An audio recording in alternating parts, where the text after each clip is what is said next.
Real Madrid, Espagnol, Barcelone, sixième journée de la Liga au Santiago Bernabéu et la nécessité toujours pour les Madrilènes de l'emporter pour rester au contact du Barça en Liga, Jota.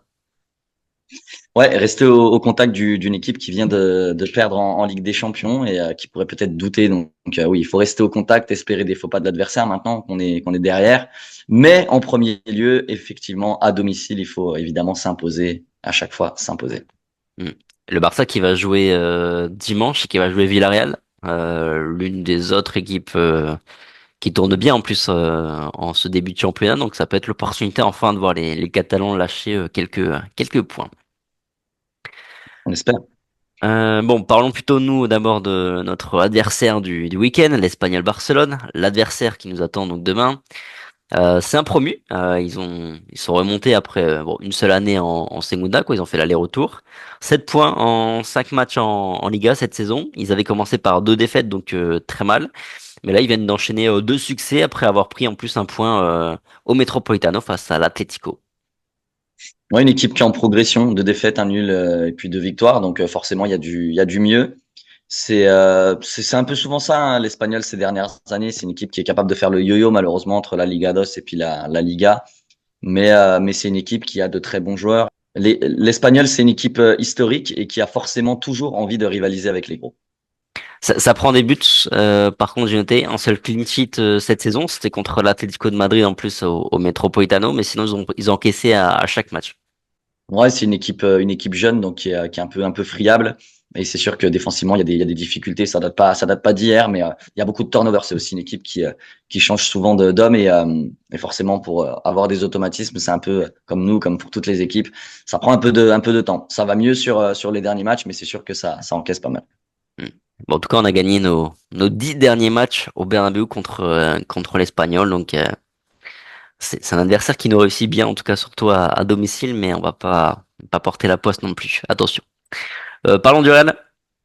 Encore une victoire moyenne, vraiment moyenne plutôt dans la semaine. Est-ce que ce match n'est pas l'occasion de faire vraiment enfin vibrer le Bernabéu un petit peu? Bah, ça serait cool de voir un peu de spectacle, des buts aussi, mais vraiment de vrais buts, hein, une vraie goleada. Même si, voilà, on le sait, dans le football d'aujourd'hui, les taux se resserrent de plus en plus. Et même si on en a vu cette semaine 2-3 en Ligue des Champions, il y a rarement de volées. Mais voilà, on va espérer voir un Real Madrid qui fonctionne. On l'a dit, en tout cas, moi, c'est ce que j'ai constaté sur le match face à Stuttgart. Il y a eu du mieux chez les trois de devant. Et je pense, encore une fois, je réitère, si on règle deux, trois petites choses, ça peut vraiment bien fonctionner et donner beaucoup plus d'occasions franches et donc des buts. J'espère que ça va commencer dès demain et qu'on va pouvoir enchaîner parce que le plus ces hommes-là seront en confiance, le plus le Real Madrid fera mal et le plus le Real Madrid marquera évidemment. Hmm. En tout cas, les bruits d'un retour d'un système avec quatre milieux de terrain, ça commence à se faire entendre. L'inévitable semble arriver, hein. C'est Marquin qui en parlait il y a quelques jours, hier. Et ça voudrait dire qu'on a, ouais, ça voudrait dire qu'on a raison. C'est un peu ce qu'on avait prévu nous. On avait dit que, en théorie, voilà, il y aurait certainement un mois et demi de tergiversation de la part de Carlo Ancelotti avec les trois de devant et que finalement, bah, peut-être que le plus judicieux serait de revenir à deux attaquants, mais surtout pour apporter un milieu de terrain supplémentaire et apporter de l'équilibre à l'équipe. C'est ce qui semble faire sens quand on voit les performances, même si ça va un peu mieux dans ce 4-3-3. Je pense qu'à la longue et face à de gros adversaires, ça sera pas viable. Donc moi, j'espère toujours que le 4-4-2 reviendra, surtout que ça laisse, je pense, beaucoup de liberté aux deux de devant. Il n'y a pas un mec à droite, un mec à gauche ou deux dans l'axe. Il y a beaucoup de liberté créatrice et de mouvement. Donc je pense que c'est le système qui est adéquat avec les joueurs qu'on a en notre possession et surtout pour apporter l'équilibre dont on parle. Ça correspondrait en plus, je pense, au retour de Kamavinga et ça pourrait donc faire sens vraiment pour le Real prochain. Ouais, puis c'est surtout sur les gros matchs, comme tu le disais. Ça parle vraiment pour les gros matchs et pour les matchs à l'extérieur, enfin certains matchs à l'extérieur qui semblent un petit peu piégeux. Là, par exemple, demain on joue contre l'Espagnol. Je pense que même si la semaine prochaine, enfin dans 10 jours, un peu moins de 10 jours maintenant, face à l'Atlético de Madrid, on se retrouve avec, je pense qu'on reverra un milieu à 4 face à l'Atlético. Je pense que c'est ce match-là qui va relancer ce schéma-là, surtout si Kamavinga est de retour et c'est pas possible, c'est un petit peu dans les tuyaux, même si je pense qu'il sera peut-être un peu juste quand même pour démarrer la rencontre. Mais peu importe, ce que je veux dire surtout, c'est que là, en l'occurrence demain, par exemple, l'Espagnol, un adversaire largement à portée, au Santiago Bernabéu, je pense que même si Ancelotti entrevoit de remettre son système à 4 milieux de terrain, je pense que le genre de match comme demain, sur toute la saison, je pense qu'il maintiendra le 4-3-3. Après, c'est ce qu'on disait aussi. De toute façon, c'est ce qui manquait un peu l'an passé, en tous les cas, ce qui semblait manquer. Mais finalement, Carlo Ancelotti a eu raison de maintenir son système à deux. On l'a dit, un club comme le Real Madrid, comme n'importe quel grand club, doit pouvoir s'adapter à plusieurs schémas tactiques. Alors, c'est toujours une question d'animation, c'est-à-dire que quand tu es en 3-5-2, en 4-3-3, en 4-4-2, peu importe dans le système dans lequel tu es, tu dois t'animer de sorte à défensivement ou offensivement ne pas jouer de la même manière. Donc c'est pas tant un problème tactique d'être à deux ou à trois, mais je pense qu'on doit quand même s'adapter pour avoir un certain type de joueur dans un système et puis d'autres types de joueurs dans un second système. Et donc c'est des choses qui se travaillent. Donc moi voir le Real Madrid qui change d'un système tactique d'un match à l'autre, bah ça me fait pas peur. Au contraire, ça me plaît. Ça veut dire qu'on est en capacité de s'adapter à l'adversaire, en capacité de s'adapter au match également, et puis en capacité de s'adapter avec les forces en présence. Donc oui, effectivement, moi ça me déplairait pas de voir, comme tu l'as dit, un 4-3-3 par exemple demain, de m'adapter face à l'Atlético avec deux attaquants et un milieu un peu plus prononcé. Donc j'espère que ce sera le cas durant toute la saison. Mm. D'ailleurs, la saison passée, à plusieurs reprises, sur certains matchs, on se disait c'est quand même dommage que là, il repasse pas sur un 4-3-3, tu mets Rodrigo à droite, tu mets Vinicius à gauche, tu mets Rossellou dans l'axe. C'est vrai que plusieurs fois, on l'avait réclamé déjà la saison passée, donc évidemment, avoir deux systèmes comme ça sur la saison, ce sera vraiment, je pense, une très bonne chose. Comme je le disais au niveau des blessures, là, à noter que Kamavinga était de retour sur le terrain ce matin, entraînement en solitaire encore. Donc retour attendu fin de mois, voilà, ça parle de l'Atlético comme objectif, mais ça me paraît quand même peut-être un peu tôt. En tout cas, mais en tout cas, on le reverra, je pense, peut-être avant la trêve. En tout cas, c'est ce qui se trame. Après, les absences étaient les habituelles. C'est Bayos, hein, David Alaba pour les longues dates. Militao s'est entraîné normalement. Pour le match de demain, est-ce que ce serait pas aussi le Hendrick Time, la première titularisation du jeune Brésilien? Non, non, je pense pas. Je pense pas qu'on le verra titulaire. On en a déjà parlé. Je pense que c'est pas l'objectif du club pour le moment. Je pense pas qu'il sera titularisé. Après, Ancelotti nous réserve souvent des surprises, donc peut-être qu'il me fera mentir, mais non, non, je pense que c'est encore un peu tôt. Il faut qu'il prenne encore du galon et qu'il soit patient. Arda Güler méritait aussi d'être titulaire énormément la saison passée, c'était pas le cas. Brahim Diaz fait énormément d'efforts, était peut-être meilleur que énormément d'éléments offensifs. Et il a quasiment toujours démarré sur le banc.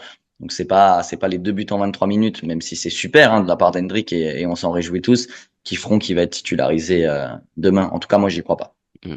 Ouais, ce serait pas la logique. Même Arda, la saison passée, même quand il faisait des entrées très intéressantes, il a mis du temps avant de décrocher sa première titularisation. Après, moi, j'aimerais bien. Honnêtement, très personnellement, si j'en avais la possibilité, je pense que je lancerais Henrik titulaire demain, ce qui pourrait permettre aussi de faire souffler un petit peu l'un des trois de devant. Alors ça, c'est le débat éternel. Je pense qu'on va voir sur toute la saison, à chaque fois qu'il y en a un qui va sortir, oh, pourquoi lui sort et pas l'autre. Je pense qu'on va y avoir droit toute la saison. Je pense que Rodrigo doit jouer, mérite de jouer. En plus, il a déjà débarré deux matchs sur le banc. Je pense que moi, je mettrais un petit Vinicius sur le banc, pas pour sanctionner, hein, juste dans une idée de turnover. Comme ça, je repositionne Mbappé à gauche et puis je mets Hendrick dans l'axe. T'en penses quoi? T'imagines le cataclysme qui se passe si tu fais ça? Ça Bah, voudrait dire que Vinicius, qui est un petit peu en méforme, alors que les autres l'ont déjà été et n'ont pas été sur le banc, lui, il serait sanctionné, il le verrait comme une sanction, à coup sûr.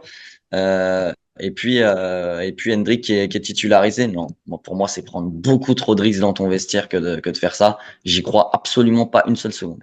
ouais, je sais pas. Moi, c'est vraiment pas dans une idée de sanctionner, hein, parce qu'il est moins bon. C'est juste du turnover. Je pense que Mbappé, il y a encore cette idée il faut qu'il joue parce qu'il faut qu'il performe. Faut entre guillemets vite faire taire les critiques au Bernabéu de surcroît. Donc, je pense qu'il jouera et qu'il Ouais, doit mais jouer.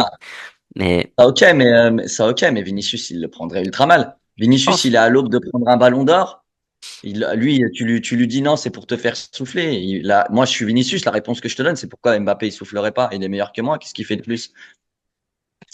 En fait, pour moi, c'est s'embrouiller pour rien. Pour moi, hein, vraiment, il n'y a Hmm, aucune chance que ce scénario arrive. S'il arrive, moi, je comprends plus rien, Carlo Ancelotti, mais moi, j'y crois pas une seule seconde. Vraiment pas une seule seconde. hmm. Non, mais après, j'y crois pas non plus. C'est pas comme on vient de l'expliquer. C'est pas dans la logique de Carlo. Je pense qu'Hendrick, au pire, il grattera 10 minutes de temps de jeu de plus que de ce qu'il a eu jusqu'à présent. Mais voilà, il a peut-être 15-20 minutes. Mais titularisation, non, je pense pas. Mais moi, ça me déplaît pas de voir Hendrick sur le terrain demain au coup d'envoi.